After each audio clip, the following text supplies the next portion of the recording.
Welcome to Epic Inspire, where we talk about ethical issues and considerations around psychedelics and altered states of consciousness.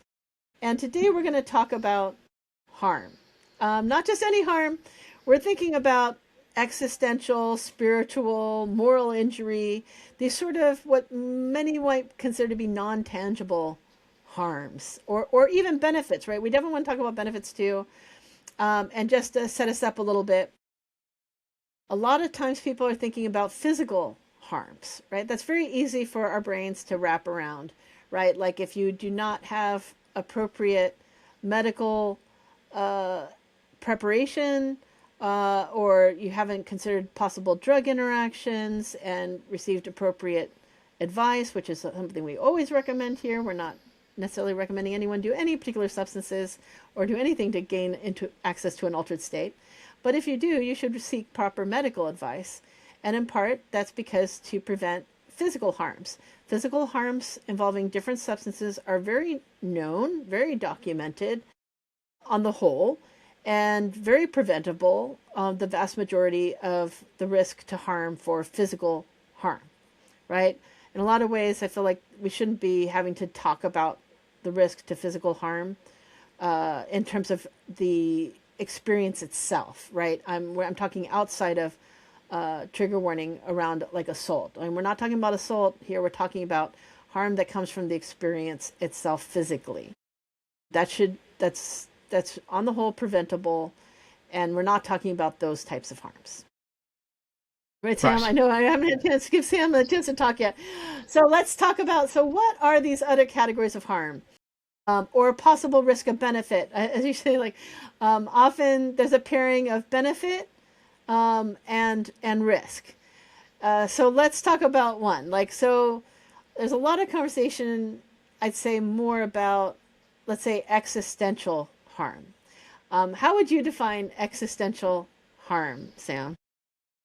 I think it is when you have a change in how you think about something to do with the world or how you make sense of the world, and the kind of when something flows on from this that is sort of that is harmful to you. So this can be something like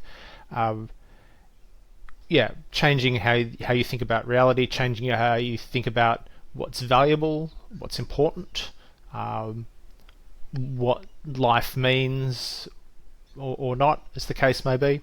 So changes in those sort of beliefs can have downstream effects, and the downstream effects of them Absolutely. for various complex reasons aren't necessarily good. But the reasons are complex, and to even categorize it, as harm is complex at times. Well, it's worth mentioning, right? In the context of a lot of the research out there, like a lot of the famous like smoking cessation research by John Hopkins, like part of the documentation of those who had the most benefit over a longer period of time, at least for like smoking cessation, it was like maintaining not having a cigarette, basically still maintaining not that quitting that habit, was correlated with having a spiritual or mystical experience. And so this is seen as one of the benefits that they've, like, oh, we're going to maybe eventually nail what this is. But outside of asking that question existentially, um, it it's a benefit in a lot of those cases, but it can also, the same benefit is at risk of a harm if it is an experience that totally contradicts or counters your current beliefs or meaning about existence, reality, purpose, right? And it is seen as disruptive for that reason, right? And it doesn't mean all the, like, if you didn't if you didn't believe in fairies before, and then all of a sudden you see fairies, and now you believe in fairies, right? And you had a traditional, particular religious upbringing of any particular sort, that doesn't account for fairies, then that would automatically question that tradition without actually directly addressing the beliefs of that tradition, right? Yeah.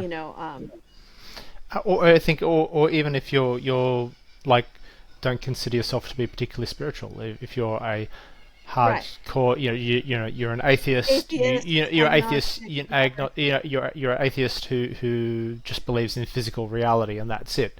And then you have an experience that's counter to that, or and that you come away, with a very different view of the world. Well, how that change in belief, whether that solidifies, and if it does solidify, how that plays out, you could uh, that can be difficult. That can be difficult in and of itself. Just the psychological adjustment to what people talk about as ontological shock, where big chunks of your worldview change suddenly.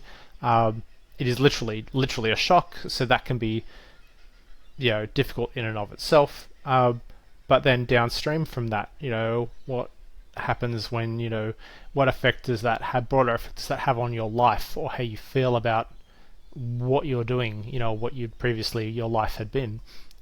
That's kind of, I think, where the harm can occur. And I think that's where I like to focus on is what impact it has on your life. I think is the appropriate, Yeah. it makes sense to me. I'm not like there You're are very some pragmatic, Sam. I don't pragmatic. know. There are other philosophers like Chris Letherby, for example, is Hmm. well-known philosopher writing in the psychedelic field. Uh, he would categorize.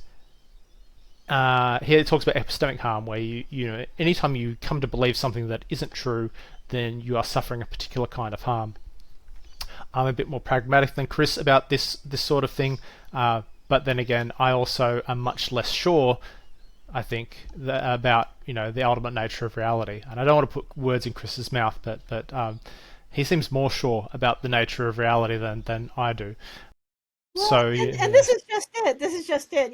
As trained philosophers, in some sense, we've been trained to question reality, but and just to give people a little bit of a sense of some basic terms here, like epistemic usually has to do with knowledge, right? Questions of what you can know, what is true, um, what can hold a truth value or not hold a truth value. So the fact that having some of these experiences could question your basis of what you can and cannot know, or even give you a basis for knowledge that may be based on a false construct, or and many would some would argue that it's giving you a more true notion of reality, or at least different notions of reality. But at the very least, your basis, your fundamental basis for what is knowledge, could actually shift through having an experience. I think we can get that. Yep, I think we can get that. Ontological bit, the ontological bit, ontic having to do with like being, questions of your being and who you are as a person, right? Changing your identity, those sort of things are around the sort of ontological being lens. Like if you have an experience and you see yourself as as a mushroom, right? And you now question who you are as a person, or you see yourself as a mathematical equation, or like your question of who you are as an identity, as a being, as your that's what I would see as an ontological, and that's why there's ontological shocks, and it could just be an experience of a different type of beingness. Yeah, yeah. So that ontological shock isn't that you've questioned your being necessarily. It can be that you've had an experience of being that is totally different from your ordinary state of being. And then one more, I'm just want to get the existential. So existential, like the idea being that you could define what is meaning making. That idea of existence precedes essence. Uh, a la Sartre, Nietzsche, and others along those pathways. But that's why I sometimes think maybe it should be metaphysical, not existential. But regardless, if it's an existential, it's you're questioning some aspect of meaning making, of what makes your life meaningful, or what is true about existence, and that creates a different kind of existential type of harm or meaning of life type of sort of things, which are different than questions of your being or your essence, ontological, which are different than questions of your basis of knowing things in the world, which I would say is more epistemic. Um, But I think it's worth mentioning that there are questions about reality in general that get raised, and even greater connections, like this sort of idea of pantheism entering into things, right? That what do we call it again when everything has a consciousness? Panpsychism. Panpsychism. Thank you. That's what I want to say. Panpsychism. So the idea that everything has a consciousness and an existence in that sense that you can interact with. That's something that can be, that's a very common thing to see. But what were you going to say, Sam? So I just want to lay that out for people to help them out with this, because I know we have these terms that they may not, that may help the conversation. Well, I was going to. Change can be good. It doesn't mean bad. Yeah. It's a risk, though. You can't say it's not a risk. Look, there's a couple of things. One is to also to throw out there that they're not neat categories, or they interconnect, or one can lead to another. So you can your changes in views about about what's true or why the world is, that might lead to that can lead to an ontological, or that can lead to lots of things, can lead to existential questions, but they don't have to, depending on what other views you already had. If you are unconcerned with the fact that maybe there's aspects of reality are different to the way you previously thought, but if that doesn't bother you, it's not going to lead to an existential crisis, because it's not, if it's not clashing with anything, if it's not creating any sort of conflict with you, or if it's not creating any conflict with others, it's not going to lead to problems. Where if it causes internal conflict or conflict with other people in your life or other people in society, it will lead to problems. The other thing I was going to throw out there was that, and this connects to that, is that I don't necessarily think that just because a change in belief is causing a conflict within yourself or with other people, that I wouldn't automatically say that it's like that is where the problem is. It's not that maybe your change in belief is accurate. Maybe you've come to a more accurate view of the world, or a more accurate view of the meaning of your life, or a more accurate view, in the lack of meaning in your life. Like you could be right, but just because you're right, that doesn't mean it's not going to cause problems for you. In fact, it's going to cause probably more problems for you if it's right.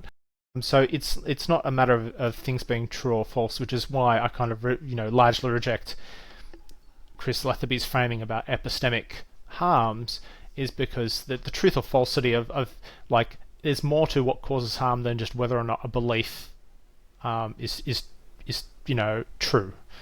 You can be right about something, and then if everyone else disagrees with you, even though you're right, your life's still potentially going to be pretty miserable, even though you're the one who's right. No, right? No, yeah. Just ask Cassandra, the Cassandra complex. But she saw the future, but no one believed her, so it didn't matter, right? But it caused her great harm, and in terms of a Greek tragic sense. But there are examples of this, and maybe we should give up the example of that you had brought up about Rick Strassman. Yeah.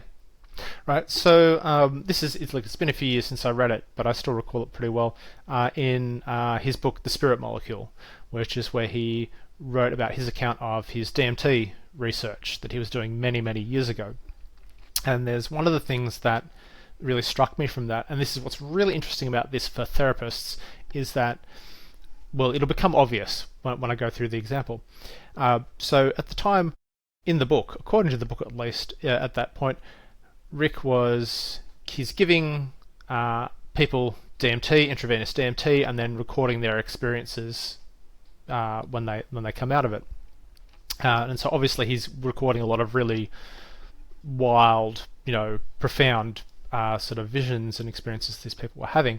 And what I thought was really interesting is that at the time he was not partaking in these experiences. In fact, I think at the time I don't think he'd used much DMT at all himself. But he starts to express these kind of existential doubts and unease about the nature of reality, because he had heard so many compelling same stories over and over, that he believed in DMT entities before he'd ever seen one. If you take what was written in the book at face value, because he just heard so many people talk about them. And so even just without even having the experience, he starts to take on this kind of potential for existential harm, where he starts to see the world differently just because of other people telling him that no, the universe isn't like that. There's a whole other thing going on. So I think that is the kind of thing where you can start to experience this existential unease or untethering, and the world starts to not make sense. And that's one thing we should think about in terms of like a risk of harm, right? And it doesn't mean you're taking a substance. It could be that you're hearing the story. It could be you're supporting someone through an integration experience. It could be, a friend who's telling you about their experience. But also, like you were saying earlier, that just because you experience a disruption in what you believe, right, that could actually be positive, a shift where you're more open to new possibilities, that same neuroplasticity that you see that come out of a lot of these substances biologically, neurophysiologically, that it also creates new opportunities for new belief systems. And these experiences are exposing you to different possible worlds. Yeah. I laugh because that's something we talk about in philosophy a lot. I mean, I still wonder whether I should have had a consent form for all my philosophy classes, because the ideas, the concepts really were world questioning, meaning questioning, value questioning. You can experience these sort of questions and pushes on the basis for your knowledge, the basis for your reality, the basis for your being, without ever, I feel like in a lot of ways I've experienced lots of that way before I had any.